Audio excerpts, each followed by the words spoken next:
चलिए, तो हमने कंसीडर करते हैं कि कोई भी बॉडी जो लिफ्ट के फ्लोर के ऊपर रखी है और उसके ऊपर उसकी जो मास है, सपोज ये है m, ग्रेविटी अपनी तरफ अट्रैक्ट करती है इन द डाउनवर्ड डायरेक्शन, तो वेट कितना हो जाएगा mg। देखो वेट कितना होता है mg, same force exerts floor exerts on the body in upward direction, that is reaction force is R। Upward direction में जो फोर्स होती है उसको कौन सी फोर्स बोलते हैं? Reaction force. और इसको क्या बोलेंगे हम? R बोलेंगे अपवर्ड डायरेक्शन में। अब अगर बॉडी हमारी रेस्ट में है तो नंबर 1 देखो बारी बारी से अपेरेंट वेट, देखो एक वेट होता है जो रियल वेट होता है, एक्चुअल वेट, और एक वेट होता है अपेरेंट वेट। अपेरेंट वेट किसको बोलेंगे? जिसमें उस बॉडी को एक्सपीरियंस हो, या हम बोले कि मान के चले मैं अभी यहाँ पे स्टैंड किया हुआ हूं और सपोज मैं वेइंग मशीन पे खड़ा हूं। वेइंग मशीन देखा होगा डॉक्टर्स के पास, या फिजिकल आपका होता है 6th 7th 8th क्लास में हुआ होगा, या जिन बच्चों के पास है वो जानते होंगे कि जब हम मशीन के ऊपर खड़े होते हैं, स्टैंड करते हैं, तो मशीन एक मास को बताती है, और वो मास ही क्या होती है? उस बॉडी का वेट, क्योंकि जी से मल्टीप्लाई करते हैं, जी से मल्टीप्लाई करने के बाद वो मास ही क्या बन जाता है? वेट बन जाता है। अब अगर ये रेस्ट में है, if lift remain in rest, तो क्या होगा? Acceleration should be 0। अगर रेस्ट में होगी तो एक्सेलरेशन कैसा होना चाहिए? ना डाउनवर्ड ना ही अपवर्ड, नाइदर डाउनवर्ड और अपवर्ड। तो क्या होना चाहिए? देखो r अपवर्ड mg डाउनवर्ड, तो वैल्यू क्या आती है? r minus mg equal to ma, because first condition में a क्या है हमारा? 0, तो ये क्या हो जाएगा? 0, क्योंकि a की वैल्यू 0 पुट करोगे तो m मल्टीप्लाई 0 इक्वल टू 0, तो r इक्वल टू क्या आ जाता है? mg। मीन्स इस कंडीशन में जो अपेरेंट वेट बॉडी को एक्सपीरियंस होगा वो उसका एक्चुअल वेट होगा, उस बॉडी का एक्चुअल वेट रहेगा। Number 2, if body moves upward with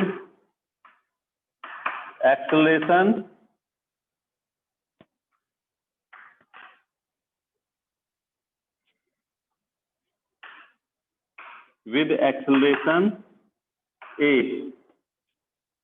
यदि हम अपवर्ड डायरेक्शन में बॉडी को ये मोशन करने लगे और किसके साथ? एक्सेलरेशन a के साथ, तब क्या आएगा? r minus mg equal to m multiply a। ठीक है, देखो अपवर्ड डायरेक्शन में बोला है मैंने, तो r minus mg equal to ma, तो r इक्वल टू क्या हो जाएगा? ये mg टर्म इधर आएगी प्लस ma, मैंने a को ले लिया है कॉमन, सॉरी m को लिया कॉमन, mg प्लस ma होता है, m को कॉमन। तो देखो अपेरेंट वेट क्या होगा? उसको कैसा एक्सपीरियंस होगा? It will experience increasing weight, अपना बढ़ा हुआ वेट एक्सपीरियंस करेगी।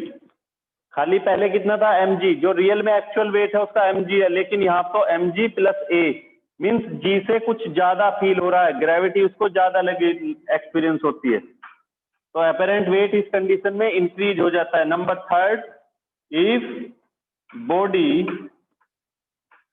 मूव्स डाउनवर्ड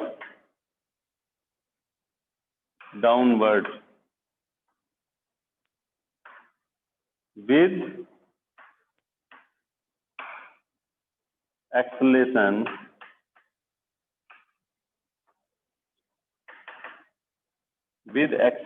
a, अगर ये डाउनवर्ड चलती है तो डाउनवर्ड चलने का मतलब क्या होगा बच्चों, देखो समझो ध्यान से। अगर रेस्ट में है इसका मतलब R equal to M G rest, या दूसरी बात एक और भी बोल सकते हैं इसमें, जब उसको एक्चुअल वेट अपना एक्सपीरियंस होगा कि बॉडी मोशन तो करती है लेकिन कांस्टेंट स्पीड के साथ, कांस्टेंट वेलोसिटी के साथ। कांस्टेंट वेलोसिटी का मतलब क्या होगा कि एक्सीलरेशन तब भी जीरो रहती है। तुम्हें पता है एक्सीलरेशन का फॉर्मूला क्या होता है, चेंज इन वेलोसिटी। वेलोसिटी में चेंज होना जरूरी है। अगर बॉडी में एक्सीलरेशन है तो वेलोसिटी में चेंज होना जरूरी है। अगर वेलोसिटी में चेंज नहीं होता तो एक्सीलरेशन क्या होता है, जीरो। तो यहाँ पे वेलोसिटी में चेंज होता है अपवर्ड या डाउनवर्ड, दोनों में से किसी एक में भी चेंज होगा। अपवर्ड डायरेक्शन में वेलोसिटी में चेंज करें या डाउनवर्ड, और वेलोसिटी में चेंज इसका मतलब एक्सीलरेशन वहां पे इंड्यूस होगा, प्रोड्यूस होगा। लेकिन बॉडी रेस्ट में रहती है या कांस्टेंट स्पीड के साथ चलती है। कांस्टेंट स्पीड का मतलब क्या होगा, एक्सीलरेशन जीरो। तो मैंने बोला if lift remains in rest और मूव्स अपवर्ड और डाउनवर्ड, और मूव्स अपवर्ड और downward with constant velocity. Constant velocity का मतलब क्या होता है कि एक फिक्स वेलोसिटी के साथ चलती है, तब भी हमारा क्या रहेगा, ए की वैल्यू जीरो रहेगी। तो याद रखो किसी भी बॉडी को अपना वेट, एक्चुअल वेट कब एक्सपीरियंस होगा, if body remains in rest और मूव विद कांस्टेंट वेलोसिटी। इसके अलावा बॉडी अपवर्ड डायरेक्शन में मूव करती है एक्सीलरेशन के साथ, तो कैसा फील होगा, इंक्रीज फील होगा। Third, if body moves downward with acceleration A, तो देखो डाउनवर्ड करती है इस बार, तो ज्यादा क्या होना चाहिए, mg, r कम होना चाहिए। जब अपवर्ड चलती थी तो r माइनस एम जी किया था। कुछ बच्चों के मन में आ रहा होगा कि सर आपने तो यहां भी r माइनस एम जी किया है। तो हम बच्चों mg माइनस r भी कर सकते थे, क्योंकि यहाँ की टर्म तो क्या रहती, m मल्टीप्लाई a, और a क्या है यहाँ पे, जीरो, तो ये आता जीरो, है ना। तो नेक्स्ट लाइन में क्या हो जाता है, यहाँ आता mg minus r equal to zero, तो mg इक्वल टू r। देखना दोनों कंडीशन में यही है क्या वैल्यू, यहाँ पे भी r इक्वल टू mg, यहाँ पे भी r इक्वल टू mg। तो अगर बॉडी रेस्ट में है या कांस्टेंट स्पीड के साथ चलती है तो आप r माइनस एम जी करो या mg माइनस r, एक्सीलरेशन तो क्योंकि जीरो है। कुछ बच्चों के मन में अभी भी ये आ रहा होगा सर एमए क्यों ले रहे हैं ये, तो बच्चों एमए इसलिए लेता हूं मैं, मान के चलते हैं एक बॉडी इसके ऊपर फोर्स लगाती है ऐसे, एक बॉडी फोर्स लगाती है ऐसे, इसके ऊपर 2 न्यूटन, इसके ऊपर 3 न्यूटन, तो बॉडी किस डायरेक्शन में मूव करेगी, जिधर फोर्स ज्यादा होगा 3 न्यूटन वाली साइड, और कितने रिजल्टेंट फोर्स के साथ, 1 न्यूटन के साथ।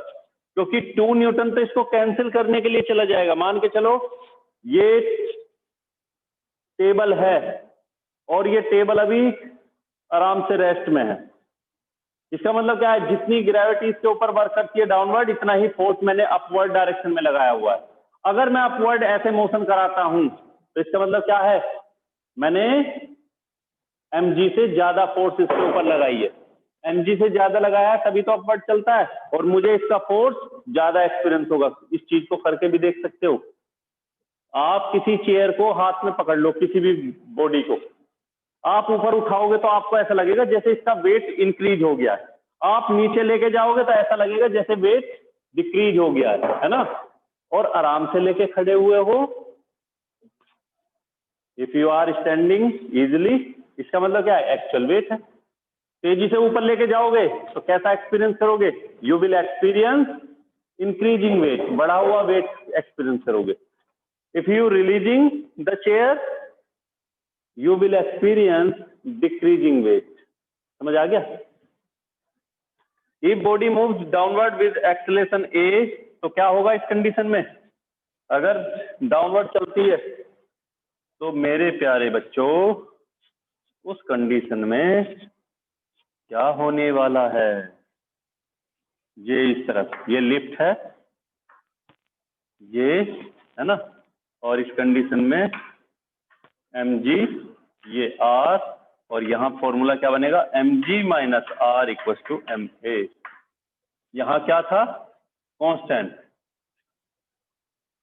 If body moves downward with acceleration a, तो इस कंडीशन में क्या होगा mg माइनस r, क्योंकि डाउनवर्ड चलती है तो mg ज्यादा है, इक्वल टू ma, और r इधर लेके जाओगे r इक्वल टू mg माइनस ma, और ये आ जाएगा m common g minus a। Mathematical भी प्रूव हो गया है। जब आप किसी बॉडी को रिलीज करते हो तो उस टाइम पे उसका वेट कम फील होता है। एक फोर्थ कंडीशन और बचती है, और फोर्थ कंडीशन क्या होती है, अगर कोई किसी बॉडी को,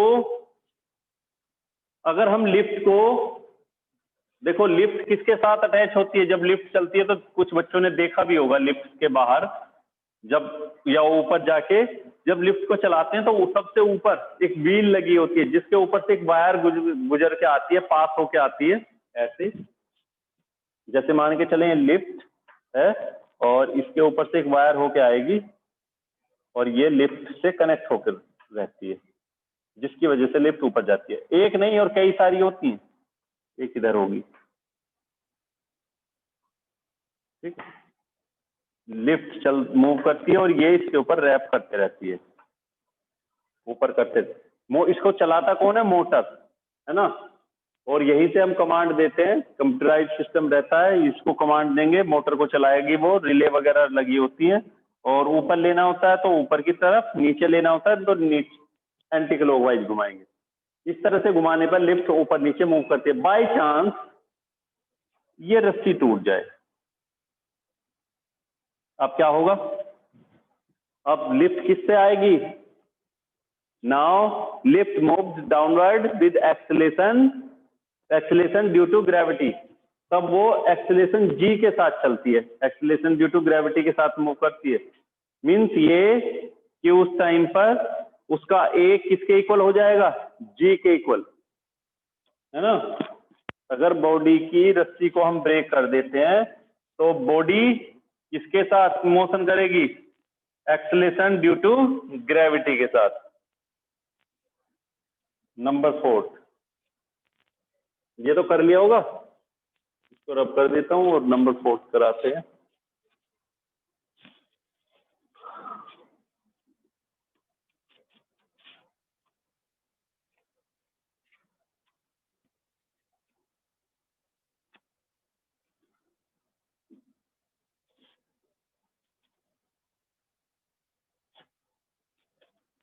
Fourth, if the rope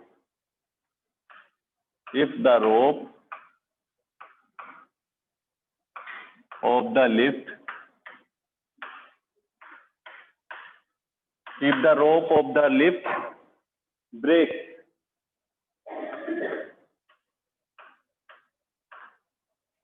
if the rope of the lift breaks, then lift moves, the lift moves downwards, then the lift moves downwards with acceleration due to gravity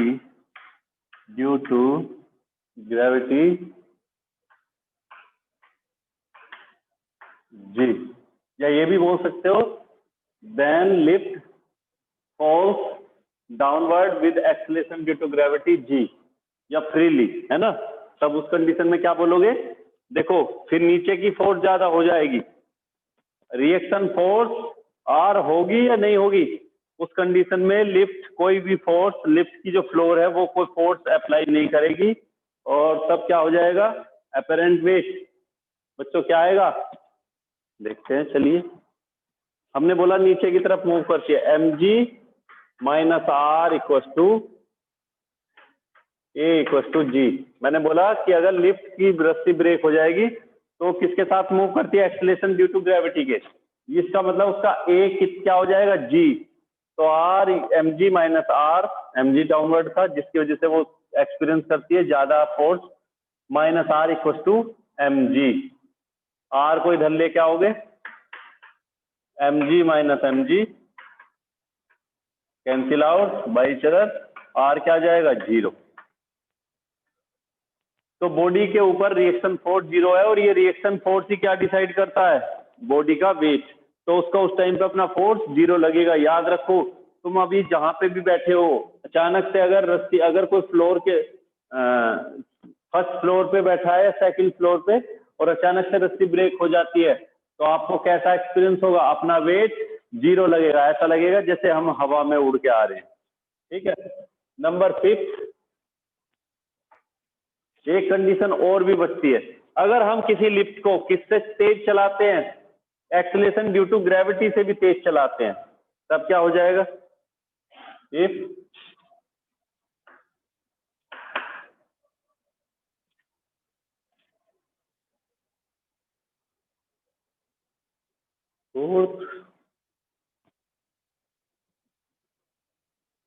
fourth यहाँ पे, fifth की बात करेंगे।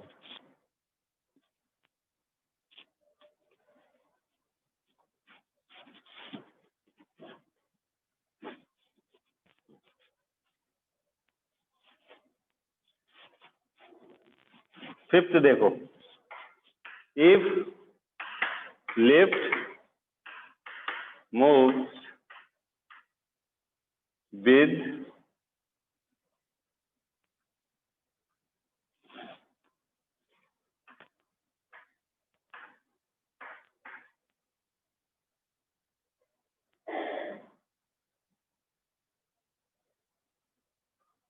acceleration due to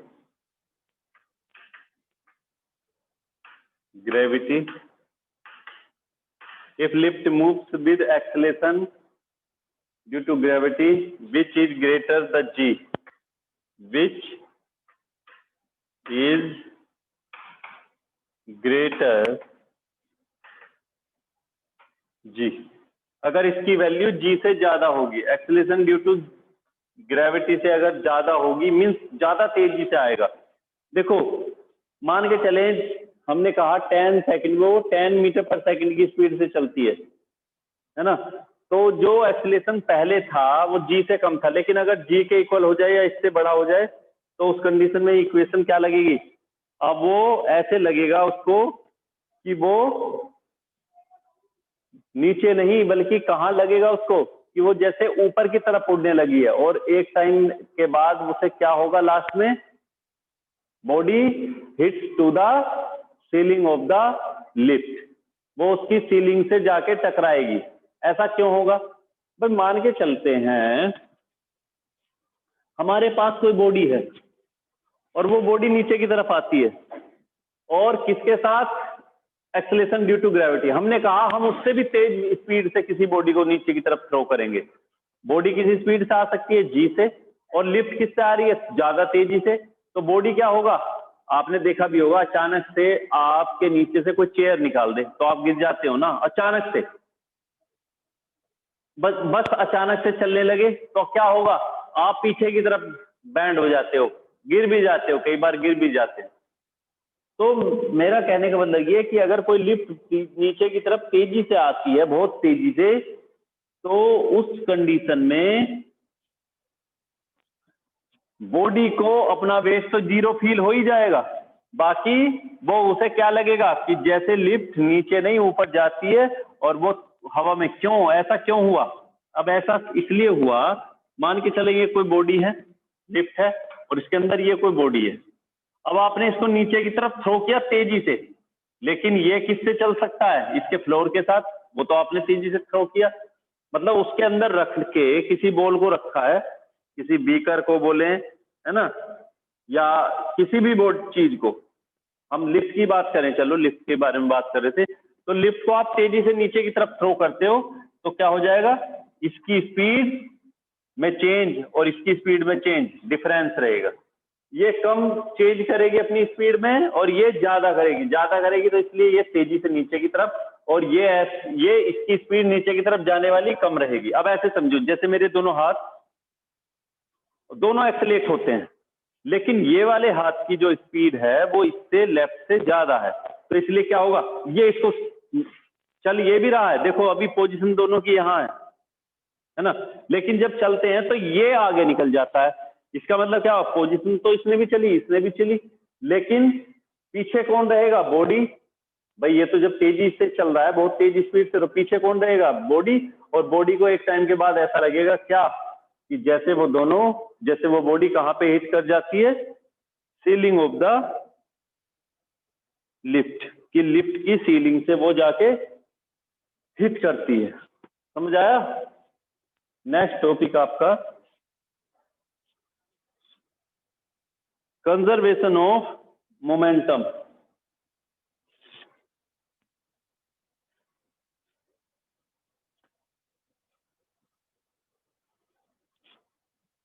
next topic हमारा conservation of momentum.